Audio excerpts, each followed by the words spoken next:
One of the big reforms that you've been talking to me about for a long time now is on energy and the energy system. Where is the low-hanging fruit there in your mind? Well, I think, if anything, the developments since the election around this spike in electricity prices shows that we are absolutely right to be focused on how we get more renewables into the system so that we can get energy prices down over time. You know, that spike in energy prices is a consequence of a decade now of our predecessors stuffing around with energy policy. We want certainty in energy policy. We want it to be sensible, working with the business community and others to get the right settings in place, because we cannot be hostage to those kind of spikes in the future. The best way to do that is to improve the energy mix, and that means more renewables. You and I were around and remember the whole CPRS drama for Kevin Rudd, and the Greens opposed it. In hindsight, obviously, many would have changed their behaviour if they knew how things would evolve over the last decade. But in the current context, your emissions target, if you can't legislate it with the Greens, say they don't support it again in the upper house, what do you do in that context? Do you carry on without legislation?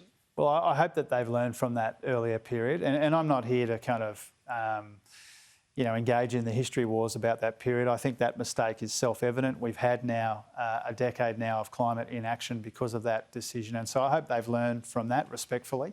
But our intention is to implement the policy that we took to the election. We know from our modelling, we know from the good modelling and work that the Business Council of Australia did and others, that is the best way to deal with the climate challenge in a way that gets cleaner and cheaper energy in the system, boosts investment and creates jobs. So your target, those are our objectives. That's it. And you've got the mandate now, I guess, with the majority.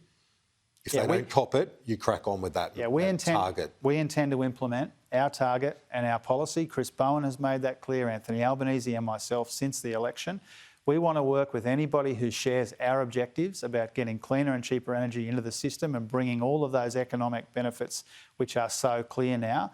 We want to work collaboratively, but we intend to implement the policy that we took to the election. Would you also, I guess, you'd urge the coalition to back you on that, because now, as I say, you've got that majority locked in.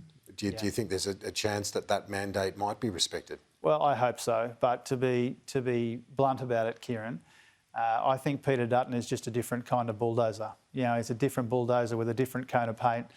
And so, I suspect that he will play from the Tony Abbott playbook and the Scott Morrison playbook, and that shows that the Liberal Party have learnt absolutely nothing from the election result a couple of weekends ago. We want to work with the whole community, including different parts of the parliament, to implement our climate change policy. We hope they come along with us, but our expectations are pretty low.